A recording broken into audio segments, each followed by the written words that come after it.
नमस्कार. गोड गप्पा कार्यक्रमात आज माझ्यासोबत डॉक्टर मधुरा कुलकर्णी मॅडम आहेत आणि आम्ही नेहमीप्रमाणे गोड गप्पा मारणार आहोत आपल्या जीवनशैलीविषयी, आपल्याला येणाऱ्या प्रॉब्लेम्सविषयी.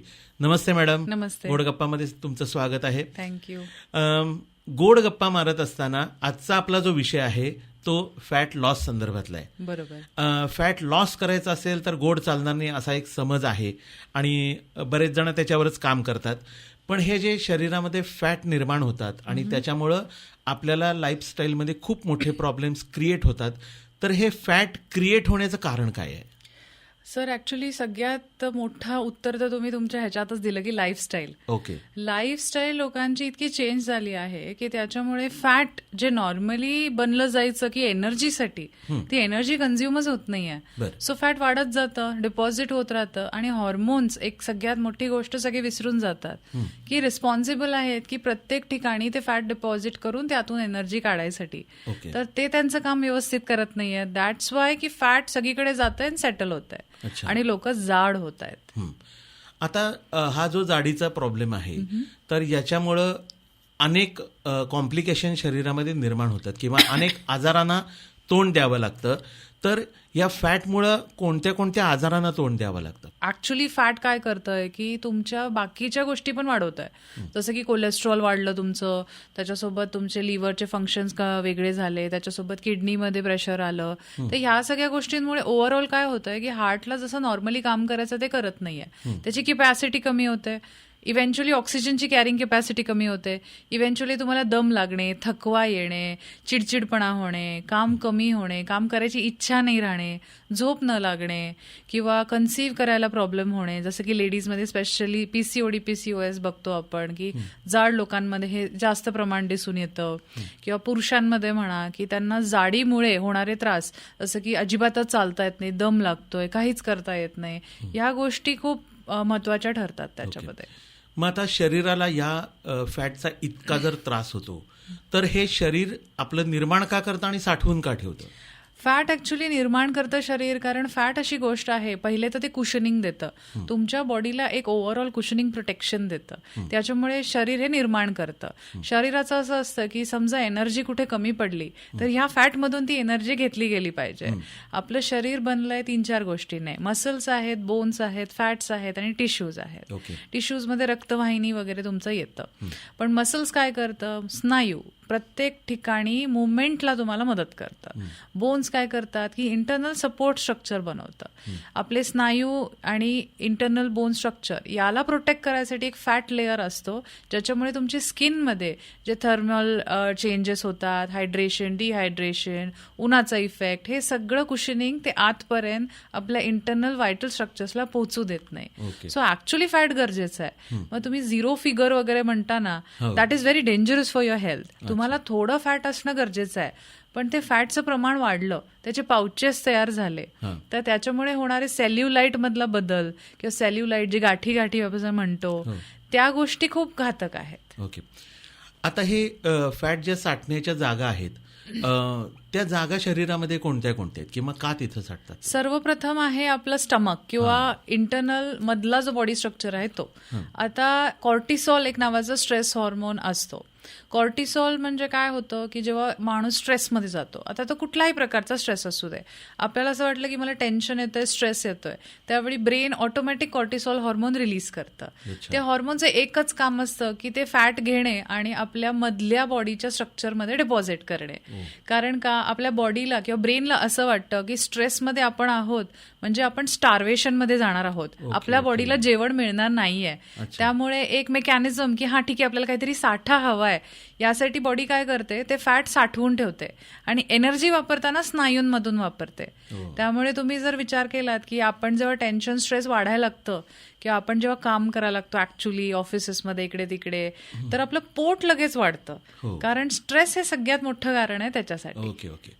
मग आता टेक्निकल आपण खूप बोललो, म्हणजे जे कोणी पाहत असतील ते म्हणतील की हां, हे टेक्निकल कळलं आम्हाला. आता एक जनरल आपण बोलूया की ह्या फॅटमुळं आजची यंग जनरेशन असेल तर ते कुठल्या कुठल्या गोष्टीला फाईट करतायत तुमच्याकडे, म्हणजे येणाऱ्या पेशंट्सबद्दल मी बोलतो. सर्वप्रथम ती फाईट करते दिसण्यासाठी सर. आजकालचं सगळं जनरेशनच झालंय की मला खूप छान दिसायचंय. लाईक आता आपण बघतो बॉलिवूड, हॉलिवूड सगळीकडे जॉ लाईन आहे, एकदम बारीक सारीक अभिनेत्री दिसतात. आधीच्या काळात तसं नव्हतं, अभिनेत्री अगदी व्यवस्थित असायच्या. आता तसं नाहीये. आता जनरेशनच अशी आहे की त्यांना बारीक दिसायचंय. बारीक म्हणजे सुंदर, हे कन्सेप्ट झालेली आहे. त्याच्यामुळे सगळ्यात पहिले जे लोक येतात ते मला बारीक व्हायचंय असं.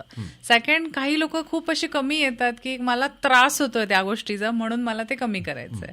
आणि लग्न ठरत नाहीये, कन्सीव्ह होत नाहीये, मला बेबी होत नाहीये, जाडी खूप वाढलीये, दम लागतोय, कामं होत नाहीये, चिडचिडपणा वाढलाय, किंवा मला खूप थकवा वाटतोय, असे लोकही येतात. काही लोक असेही येतात की खूप वर्ष मी प्रयत्न करतेय की मी जशी होते तसं दिसायचा, पण मी होत नाहीये बारीक. मी एक्सरसाइज करते, जिम करते, बाकीच्या गोष्टी करते, असेही काही लोक येतात. मग आता ह्याच्यामध्ये आपण काही वेळेला जुने फोटो काढून बघतो आणि जुने फोटो काढून बघतो त्याला अरे मी किती बारीक आणि छान होते किंवा होतो असं आपली प्रतिक्रिया येते आणि आपल्याला असं वाटतं की हे परत एकदा आपण परत जायला पाहिजे, आपण त्या साईजमध्ये त्या एजमध्ये जायला पाहिजे. तर अशा वेळेला आपण त्यांना काय सजेस्ट करतो की ते जर तुम्हाला थोडंसं यंग व्हायचं असेल तर? ऍक्च्युली आता फोटोज जसं तुम्ही म्हणालात की फेसबुक आणि इंस्टाग्राम सगळ्यात मोठं कारण आहे त्यासाठी की आपल्याला ते दाखवतं की 10 वर्षापूर्वी मी अशी दिसत होते. तर मग काय झालंय सर, ऍक्च्युली आजकाल तुम्ही जे सेलिब्रिटीज बघता, फॉर एक्झाम्पल आता मलायका अरोरा, त्या आहेत 54, 55 वगैरे, शी हॅज मेंटेन हर सेल्फ. लोकांना वाटतं की मी पण यंग दिसायला पाहिजे. तर मलायका अरोरा ह्या एजमध्ये पण यंग का दिसतात? Because she has maintained her self. Fat balance केलेला आहे, एक्सरसाइज आहे, डाएट आहे, बाकी बऱ्याच गोष्टी बॅलन्स्ड आहेत. पण आजकालच्या जनरेशन्समध्ये काय होतं सर की हे आपल्याला जर करायचंय किंवा हे जर मला हवंय तर तुम्हाला मल्टिपल गोष्टींवर काम केलं पाहिजे. मल्टिपल गोष्टी म्हणजे नुसतं असं नाही आहे की तुम्ही आलात, ट्रीटमेंट घेतलात, फॅट लॉस झालं आणि मी परत माझ्या रुटीनला लागलो, तसं नाही. तुम्हाला मल्टिपल ॲस्पेक्ट्सवर एका वेळी जर तुम्ही काम केलं तर डेफिनेटली तुम्ही तसं पाहिजे तसं यंग दिसू शकता. कोणत्या कोणत्या गोष्टींवर आता काम करायला लागेल? तर समजा मला एक 10 किलो वजन कमी करायचं आहे, फॅट लॉस करायचं आहे, तर त्याला कुठल्या कुठल्या गोष्टींवर काम करायला लागेल? सर सर्वप्रथम तर 10 kg जर तुम्हाला कमी करायचं असेल तर असं इमिडिएट ते करू शकत नाही. पहिले तर डॉक्टरच्या सुपरविजन खाली तुम्ही एखादी ट्रीटमेंट चालू केली पाहिजे. आता त्या ट्रीटमेंटमध्ये तुम्ही इंजेक्टेबल्स घेऊ शकता, मशीन्स असतात लेझरचे, वेगवेगळे प्रकारचे ट्रीटमेंट्स आहेत. Second thing, nutrition. तुमचं न्यूट्रिशन हे योग्य प्रकारेच गेलं पाहिजे. आता ऑन अँड ऑफ डाएट जसं लोक करतात, म्हणजे दीक्षित डाएट आलं, मी फॉलो केलं, सोडून दिलं, परत इंटरमिटेंट फास्टिंग केलं, मी सोडून दिलं, परत उपवासच केले, मी 9 दिवस काहीच खाल्लं नाही, सोडून दिलं. तर ह्या गोष्टी तुम्ही मेंटेन केल्या पाहिजेत की हे असं ऑन अँड ऑफ डाएट नाही झालं पाहिजे. यू हॅव टू फॉलो एक गोष्ट सलग, ॲटलीस्ट 60 days तुम्हाला ती गोष्ट फॉलो केली पाहिजे. त्याच्यानंतरचं येतं झोप. Sleep is a biggest factor की ज्याच्यामुळे फॅट तुमचं डिपॉझिशन वाढतंय. कारण स्ट्रेस आणि स्लीप याचे स्टडीज आपण भरपूर ऐकलेले आहेत की झोप नाही झाली तर स्ट्रेस वाढतं, स्ट्रेस वाढलं की जसं आपण बोललो कॉर्टिसोल वाढणार आहे आणि तुमचं इव्हेंच्युअली फॅट वाढणार आहे. तर तुम्हाला तुमच्या झोपेच्या टायमिंग्सवरती कंट्रोल ठेवणं गरजेचं आहे. लाईक योग्य वेळी झोपणे, योग्य वेळी उठणे, हे गोष्टी ठेवल्या पाहिजेत. आणि एक्सरसाइज ही तुम्ही मायनस करू शकत नाही तुमच्या लाईफमधून. तुम्ही any form of exercise 20 to 30 minutes तरी मिनिमम केली पाहिजे. पण याचे काही उलटे परिणाम आहेत का? म्हणजे फॅट वाढलंय त्यामुळे झोप येत नाही आणि झोप येत नाहीये त्यामुळे स्ट्रेस वाढतोय आणि स्ट्रेस वाढतोय त्यामुळे परत फॅट वाढते, असं काही होतं? येस सर, ह्याला एक विशियस सायकल असं म्हणतात, म्हणजे याला एक फॅट स्लीप सायकल असं म्हणतात. आता हे का होतंय तर लोक जाड होत आहेत, जाड झाले की त्यांचे विचार वाढत आहेत, स्ट्रेस वाढतंय, इव्हेंच्युअली फॅट वाढतंय, फॅट वाढल्यामुळे परत हार्टवर प्रेशर येतंय, त्यामुळे हार्टवर प्रेशर आल्यामुळे त्यांना झोप न लागणे ह्या गोष्टी चालू होतात.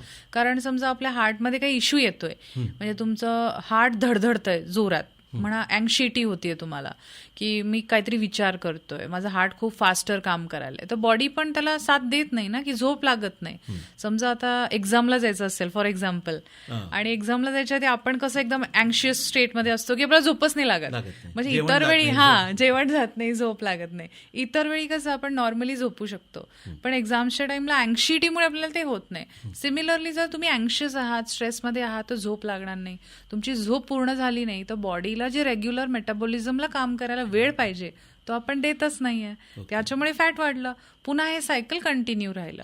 जर ह्याला तुम्हाला ब्रेक करायचं असेल तर हा फॅट लॉस गरजेचाच आहे. पहिल्यांदा आता ह्याच्यामध्ये आपण ह्या तिन्ही चारही गोष्टी सांगितल्यात, पण याच्यामध्ये मानसोपचार किंवा मेडिटेशनची कितपत रोल आहे ह्याच्यामध्ये, आहे का? आणि आहे डेफिनेट. सर्वप्रथम तर मेडिटेशन काय आहे हे तुम्हाला समजलं पाहिजे. लोकांना असं वाटतं की मेडिटेशन करणे म्हणजे मी जातोय कुठेतरी आणि जस्ट हा मुद्रा केले, बसलो आणि श्वास घेतला, सोडला, दॅट इज मेडिटेशन. तर तसं नाही आहे. मेडिटेशन म्हणजे तुम्ही एका ठिकाणी बसून तुमच्या श्वासावर नियंत्रण आणणे, that is called meditation. Okay. मग ते तुम्ही कुठेही करू शकता. ते मेडिटेशन जर तुम्ही तुमच्या लाईफमध्ये आणलं तर तुम्हाला एक्सरसाइजचा टाइम कमी होणार आहे, तुम्हाला लागलेल्या न्यूट्रिशनचं गोष्टी कमी होणार आहेत, कारण तुमच्या श्वासावर तुमचं नियंत्रण आहे. दॅट मीन्स तुमचं ब्रेन व्यवस्थित काम करतंय. ते फंक्शनमुळे होणारे हॉर्मोन बद्दल स्लोअर डाऊन होत आहेत आणि त्याच्यामुळे इव्हेंच्युअली ही सायकलमध्ये तुम्हाला एक इफेक्ट मिळतो. त्यामुळे मेडिटेशन हे गरजेचं आहे, पण इट डझंट मीन की तुम्हाला कुठेतरी मेडिटेशनचा कोर्स केला पाहिजे और समथिंग. तर तुम्ही पूर्वीच्या काळात बघितलं असाल तर आपले जे फोर फादर्स होते ते एकदम फिट अँड व्यवस्थित असायचे. काम पण त्यांना होतं, physical activity, that is a different thing. पण देवाचं नामस्मरण लोक का करतात हे एक कारण आहे की मेडिटेशन. जेव्हा तुम्ही एखाद्या देवांचं नाव सतत घेता कंटिन्यू, जसं राम राम राम म्हणताय तुम्ही, राम हे म्हणण्यात सुद्धा एक तुमचा इन्हेल आणि एक्सेलेशन मध्ये एक सायकल बनली जाते.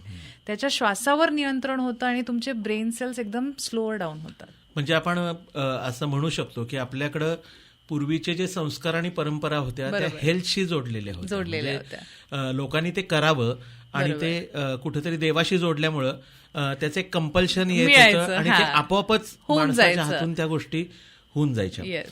आता आपण न्यूट्रिशन बद्दल पण बोललो. बरोबर. तर अनेक जणांचा प्रॉब्लेम असा आहे की फॅट लॉस करायचा आहे, परंतु मला व्यवस्थित जेवूनच तो करायचा आहे. तर मग त्याला तुम्ही काय सजेस्ट करता? आमच्याकडे फेसेस बाय मधुरामध्ये आम्ही जी fat loss balancer pro therapy म्हणून करतो, याच्यामध्ये आम्ही कुठेही पेशंटला स्टार्विंग कंडिशनमध्ये ठेवत नाही. काहीही कंपल्शन नाहीये की त्यांनी ब्रोकोली, मशरूम, अंडे असं वगैरे खायचं.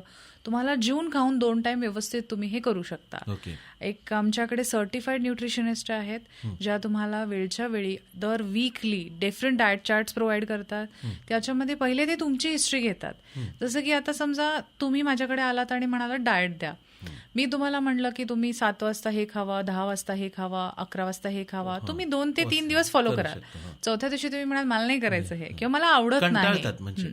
सो आम्ही काय सिस्टीम चालू केली की आम्ही पेशंटलाच विचारतो की तुम्ही तुमचं सिस्टीम आणि तुमची आवड निवड सांगा. तर पेशंट सांगतो मला अंड खायला आवडतं किंवा मी घरी हे बनवू शकते किंवा माझ्या एरियामध्ये हे मिळू शकतं किंवा मला हे फिजिबल आहे आणि माझे टायमिंग्स हे आहेत, मी ऑफिसला ह्यावेळी जाते, घरी ह्यावेळी असते, मुलांची शाळा ह्यावेळी आहे. या सगळ्या गोष्टी कन्सिडर करून आम्ही त्यांच्या टाइम अनुसार, त्यांच्या गरजेनुसार आम्ही आमच्यातले न्यूट्रिशन जे फॅक्टर्स आहेत ते त्याच्यात ऍड करून देतो. So it becomes easy. म्हणजे एखाद्याला तुम्ही खूप बदलायला नाही सांगितलं ना सर, तर ते फॉलो करतात. हा, मला वाटतं की म्हणजे ही प्रोसेस सोडण्यामध्ये हा फार मोठा पार्ट आहे की त्याची जी बाइंडिंग्स किंवा त्याचे एक स्वातंत्र्य हिरावून घेतलं जाणं म्हणतात, त्याच्यामुळे ते जास्त करून लोक सोडून देतात केलेल्या गोष्टी. बरोबर. म्हणजे आपण जसं म्हणतो ना सर, रूल्स कुणाला नको, I don't want to follow the rules असं. तर एक म्हणजे सहजच प्रश्न विचारतो की प्रत्येकाची मतमतांतर ह्याच्याविषयी असू शकतील की दीक्षित जे डाएट आहे त्याच्यामध्ये त्यांनी एक त्यांची सिस्टीम सांगितली आहे, दिवेकर डाएट आहे त्याच्यामध्ये त्यांनी एक त्यांची सिस्टीम सांगितली आहे, किंवा अजून कोणीतरी आहेत ते म्हणत असतील की नाही हे दोन्ही चुकीचे आहेत, हे बरोबर आहे. तर तुम्हाला एक डॉक्टर म्हणून आतापर्यंत तुम्ही केलेल्या संशोधनात असेल किंवा तुमच्याकडे आलेले पेशंट्स असतील, यातनं तुम्हाला सुवर्णमध्य काय सांगावंसं वाटेल? सर, सुवर्णमध्य असं आहे की डाएट तुम्ही कुठलाही फॉलो करा, तुमच्या शरीराला जेवढं तुम्हाला लागतंय तेवढंच तुम्ही खाल्लं पाहिजे. दिस इज एक माझा एंड पॉइंट जे मी म्हणू शकते जिथे मी पोहोचले. आता मी माझा स्वतःच एक्सपिरियन्स शेअर करते की मला ट्विन बेबीज आहेत. तर आफ्टर बेबीज माझं वेट खूप गेन झालं होतं. ऑब्व्हियसली होणार, आफ्टर डिलिव्हरी, इंजेक्टेबल्स हे सगळं असतं. तर त्याच्यानंतर मी जेव्हा माझी वेट लॉस जर्नी चालू केली तेव्हा मीही ऑब्व्हियसली हे सगळं वाचलं की करीना कपूरचे डायटिशियन हे आहेत, त्यांची बुक वाचली मी, दीक्षित डाएटबद्दल माहिती घेतली, इंटरमिटंट फास्टिंग, बऱ्याचशा गोष्टींबद्दल. पण या सगळ्यातून मला एक गोष्ट कळाली की मी तेवढंच खाऊ शकते आणि तेच करू शकते जे माझं ब्रेन म्हणतं हे बरोबर आहे. त्याच्यामुळे आम्ही ही अशी सिस्टीम चालू केली की तुम्ही कुठलंही डाएट फॉलो करा. We are not compelling you on diet. अच्छा. की तुम्ही दीक्षित फॉलो करताय का, हे करताय का, ते करताय, तुम्हाला जे न्यूट्रिशन गरजेचं आहे ते तुम्हाला मिळतंय का नाही, जस्ट चेक ऑन दॅट. अच्छा. हे आमचं म्हणणं आहे. नाही, पण आपण आता पाहतो की आपल्या परंपरागत जे जेवण आहे त्याच्यामध्ये भात आहे, वरण आहे, पोळी आहे, भाजी आहे, परत लोणचं असेल किंवा चटणी असेल, कोशिंबीर असेल. आता ह्या सगळ्या ज्या गोष्टी आहेत याची आपल्याला सवय लागली ह्या सगळ्या गोष्टी खायची, पण त्या तितक्या गोष्टी आपल्या शरीराला आवश्यक आहेत असं आपण मानलंय. म्हणजे तुम्ही म्हणाला त्या पद्धतीनं मी एवढं सगळं खाऊ शकतो, पण काही वेळा असं होतं का की मला ती आता सवय लागली आहे म्हणून मी ते खातोय, पण ते कमी करायला पाहिजे, असं काही आहे का? सर, कमी कुठलीच गोष्ट ऍक्च्युअली केली नाही पाहिजे. म्हणजे जसंही आमच्याकडे जर तुम्ही फॅट लॉसची ट्रीटमेंट चालू करता तर सगळ्यात पहिलं वाक्य आम्ही पेशंटला हेच सांगतो की तुम्ही तुमची कुठलीही सिस्टीम किंवा सवय एकदम मोडू नका. सगळ्यात पहिली गोष्ट, आपण जर विचार केला की आपण हे चटणी, कोशिंबीर, आमटी, भाजी हे सगळं का एकत्र घेत होतो. आधीच्या काळात नाश्ता हा प्रकारच नव्हता सर.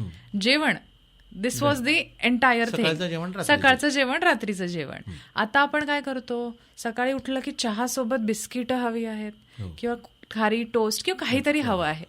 त्याच्यानंतर तुम्हाला 1 तासाने नाश्ता हवा आहे. पण नाश्त्यामध्ये एखादं फळ वगैरे आपण खात नाही. पोहे पाहिजे, पुरी भाजी हवी, म्हणजे वेगळं वेगळं हवं. पण त्याच्यानंतर पुन्हा आपल्याला जेवणात हे सगळं पाहिजे आहे. पण ठीक आहे, ते झालं. पण 4 वाजताही आपल्याला काहीतरी भूक लागते किंवा कोणीतरी आलं, अरे चला थोडंसं हे खाऊया, अरे थोडीशी भजी खाऊया का, दिस इज द थिंग. पण पुन्हा रात्री आपल्याला सगळं जेवण पाहिजे. सो तुम्ही तुमच्या शरीरामध्ये दिवसभरात किती घेताय ह्याच्यावर तुम्ही डेफिनेट कॉल घेतलं पाहिजे. असं नाहीये की तुम्ही खाऊ नका, तुम्ही डेफिनेट खावा, पण त्या खाण्याला पण एक लिमिट. आता तुम्ही म्हणालात की दीक्षित डाएट, दीक्षित सरांनी असं का सांगितलं की 12 तासांचा गॅप ठेवा, कारण तुमच्या बॉडीमध्ये जे शुगर अप अँड डाऊन होत आहे त्याला थोडं मेंटेन व्हायला तर वेळ दिला पाहिजे ना. तुम्ही नुसतं घेतच आहात तर बॉडी काय करणार. आपली बॉडी एक सिस्टीम आहे, ब्रेनला समजत नाही. जे तुम्ही सांगता तेच ब्रेनला समजतं. मग ब्रेनला तुम्ही सारखं सारखं म्हणताय की काहीतरी येतंय. आता ते येतंय तर ब्रेननं काय करायचं की ते कुठे ठेवायचं. सो ते काय करतं, हा ठीक आहे, रूपांतर करू आणि स्टोअर करू, आम्ही ठेवून टाकतो. येतंय ना, येऊ देत. जसं आपल्याकडे सामान येतंय आपण ठेवतोय, तसंच आहे ते. बाजारमध्ये गेलो की आपण घेऊन येतो, डम्पिंग करतो, तसं ते प्रकरण आहे. तर आता आपल्याकडं ह्या सिस्टीमसाठी FSSM बाय मधुराजमध्ये समजा एक पेशंट आला तर त्याला ट्रीट करण्याची तुमची प्रोसेस काय असते फॅट लॉससाठी? सर्वप्रथम आम्ही त्यांना विचारतो की व्हॉट डू यू वॉन्ट. तुम्हाला कम्प्लीट फॅट लॉस पाहिजे, नुसतं पोट कमी करायचंय, तुम्हाला हे ओव्हरऑल वेट लॉस तुमचा जो आहे तो इंच सोबत कमी पाहिजे का, फक्त तुम्हाला स्केलवरती वजन कमी पाहिजे. जेव्हा पेशंट यातलं जे काही चूज करतो मग आम्ही त्याची प्रॉपर हिस्ट्री घेतो, ब्लड टेस्ट करतो की काय त्याच्यात कमी आहे, विटॅमिन डिफिशियन्सी आहे का, विटॅमिन B12 आहे का, युरिनमध्ये काही इश्यू आहे का. ओव्हरऑल सगळं टेस्ट झाले की देन वी गिव्ह देम की ऑप्शन्स, की तुम्हाला हे 3 ऑप्शन्स मिळू शकतात. फर्स्ट ऑप्शनमध्ये फक्त मशीन थेरपी, पेशंटला दुसरे काही ड्रग्स औषधं नको आहेत, फक्त मशीन्सने साईज कमी करायची, तर आम्ही ती साईज कमी करून देतो. म्हणजे काही लोक येतात की माझं पॅन्टची साईज 34 होती आणि आता ती 38-40 झाली आहे, तर मला ती परत करायची, तर त्या प्रकारे फक्त पोटाचाच घेर कमी करून देतो. दुसऱ्या पद्धतीमध्ये काही ड्रग्स आहेत बॉडीमध्ये की ड्रग्स घेतले जातात, म्हणजे ते दिले जातात. आता ड्रग्स म्हणजे काय, औषधं आहेत. ते औषधं म्हणजे इंजेक्टेबल्स आहेत.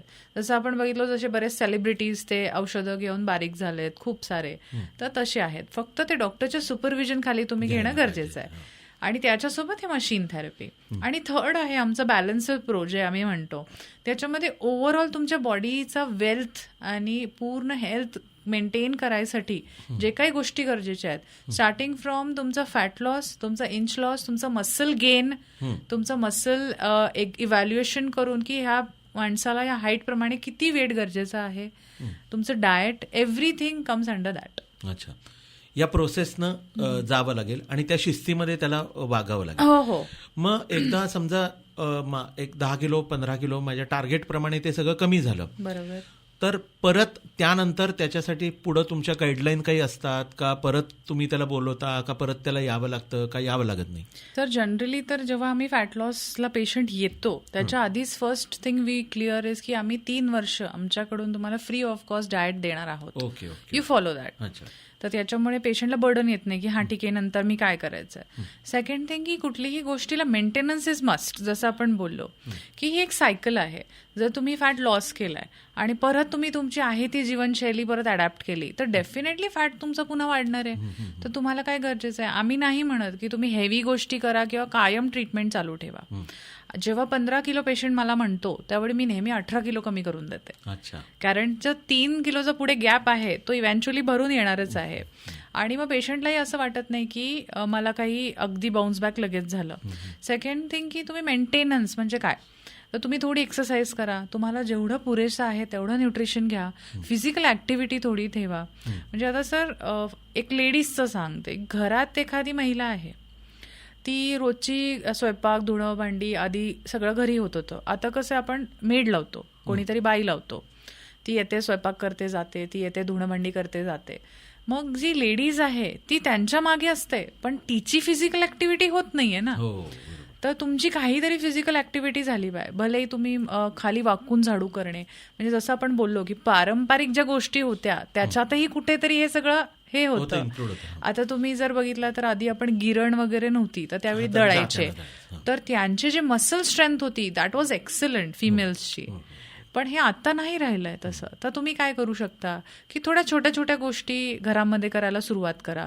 गार्डनिंगची सवय अति उत्तम आहे. तुम्ही बसून थोडंसं गवत काढलं किंवा तुम्ही पाणी घातलं झाडाला रोज वाकून तरी तुमचं एक्सरसाइज होणार आहे. तर हे कुठेतरी तुम्हाला एक अडॅप्टेशन तर केलं पाहिजे. बरोबर.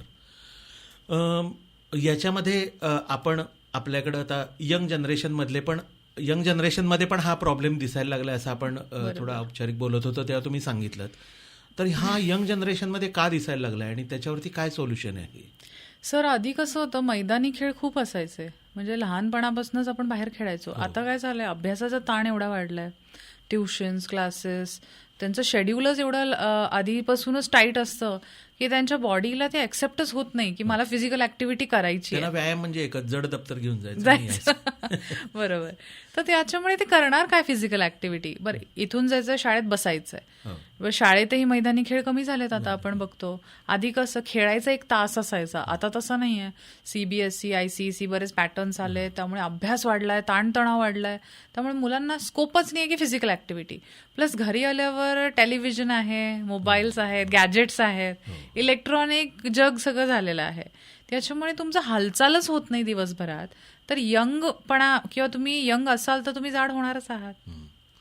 पण त्यांना आता समजा यंग एजमध्ये किंवा 10वी-11वीची मुलं आपण बघतो किंवा मुलीही बघतो की खूप जाड असतात आणि त्यांना तो एक कॉम्प्लेक्स क्रिएट होतो की आपण जाड आहोत. समाजात वावरत असताना समजा बसमध्ये बसायला जागा जास्त, अगदी छोटं उदाहरण आहे, बसमध्ये बसायला जागा जास्त लागते तेव्हा त्यांना थोडंसं शरमल्यासारखं होतं, आपण थोडे जाड आहोत. किंवा आपण अनेक वेळेला बघतो की शर्टाचा साईज तो जनरल 32-34 घेतो पण त्याच्या पोटामुळे ते बटन असं लागत नाही. तर मग त्यांनी कशा पद्धतीनं बिहेवियर करायला पाहिजे आता की नाही बाबा आता हे तू थोडंसं इथनं बदलायला पाहिजेस की कुठून तरी स्टार्ट करायला पाहिजे? सर स्टार्ट म्हणजे तुम्ही व्यायाम करा.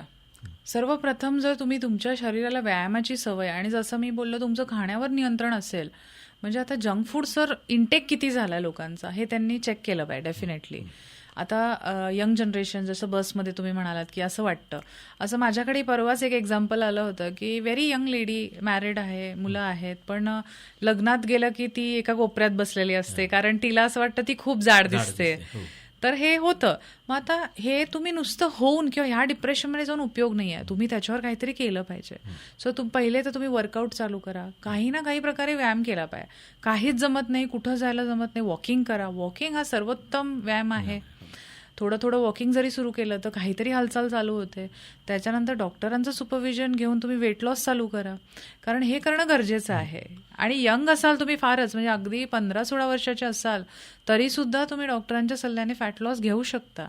आणि मग एकदा ते फॅट लॉस झालं की त्यांनाही वाटतं की आता मी बारीक झाली आहे किंवा करायला पाहिजे असं.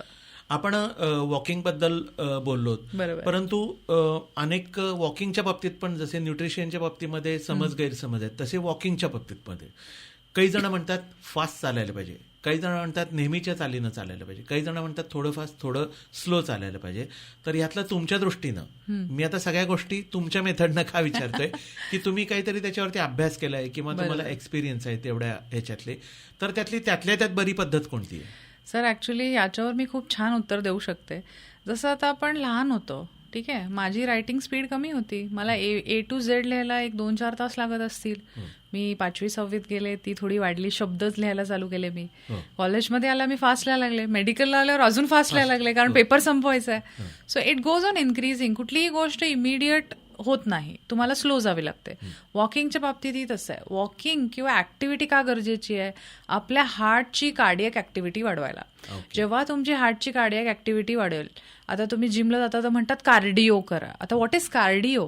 कार्डिओ म्हणजे तुम्ही ऍक्टिव्हिटी वाढवा. हार्टचं पंपिंग ऍक्शन जेव्हा वाढवाल तेव्हा ऑक्सिजनेटेड ब्लड फास्ट बाहेर जाणार, डिऑक्सिजनेटेड आत येणार. ह्या सायकलमुळे तुमच्या बॉडीला ऑक्सिजन मिळणार, सगळे अवयव, सगळे ब्लड वाहिन्या ओपन होणार, या गोष्टी चालू होणार. तर तुम्ही असं म्हणालात की मी फास्टच वॉकिंग केलं पाहिजे, असं नाहीये.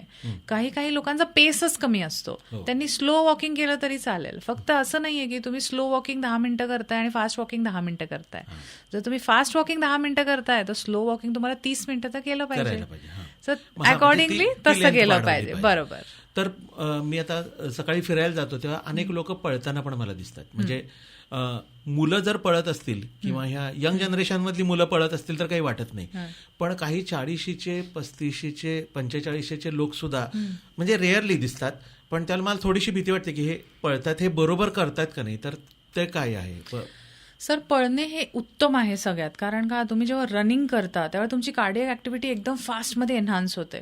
तर आता यंग जनरेशन करते दॅट इज ओके, पण ऍक्च्युली ओल्डर लोकांनी थोडं चालण्यापेक्षा स्लो पेसमध्ये जरी पळालात तुम्ही तर तुमची ऍक्टिव्हिटी एवढी चांगली होते इमिडिएटली की ते तुम्हाला खूप चांगले रिझल्ट्स देईल.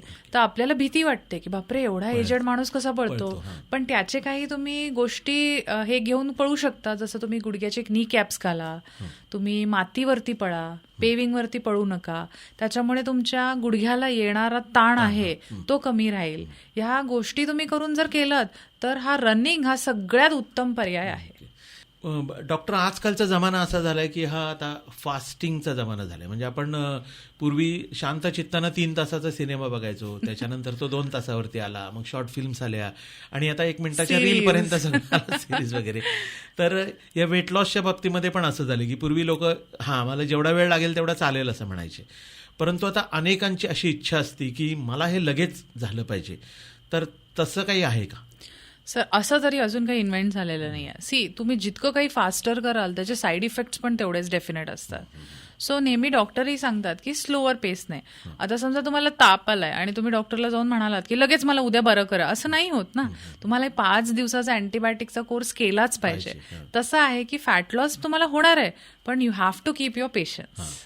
कारण मला वाटतं मग तसा फास्ट केलं तर त्याचं परत भरणं देखील तेवढ्याच फास्ट नॉट भरणं सर. जर तुम्ही एखादी गोष्ट बॉडीतून फास्ट बाहेर काढली तर तुमच्या बॉडीवर येणारा जो इफेक्ट आहे तो खूप जोरात असतो. त्यामुळे फॅट लॉस झाला एकदम तर शरीरावर येणारा ताण एकदम कमी झाला. शरीर कन्फ्यूज होतं की आता काय करायचंय. त्याच्यामुळे दुष्परिणाम इमिडिएट होऊ शकतात. तुमच्या किडनीवर प्रेशर येऊ शकतं, हार्टवर प्रेशर येऊ शकतं, कार्डियक अरेस्ट येऊ शकतो तुम्हाला. त्याच्यामुळे you have to go very slow. त्यामुळे असं काही कोणी अपेक्षा ठेवू नका, असं स्पष्ट सांगू. बरोबर. मला असं वाटतंय की फॅट लॉस हा एक जागतिक मोठा प्रश्न आहे आणि त्याच्यावरती आपण जितकं बोलू तितकं कमीच आहे. तर समजा अजूनही कुणाच्या मनामध्ये काही प्रश्न असतील आणि त्यांनी आपल्या कॉमेंट बॉक्समध्ये टाकले किंवा आपल्या इन्स्टाचे आपण जे टीजर टाकतो त्याच्यामध्ये जर टाकले तर निश्चितपणानं मला वाटतं डॉक्टर तुम्ही डायरेक्ट त्यांना आन्सर करू शकाल किंवा त्यांच्या शंकांचं समाधान करू शकाल. बरोबर, करू शकता. तर आपण नेक्स्ट एपिसोडमध्ये अशाच गप्पा मारूया, पण आत्ता थांबूया. थँक्यू.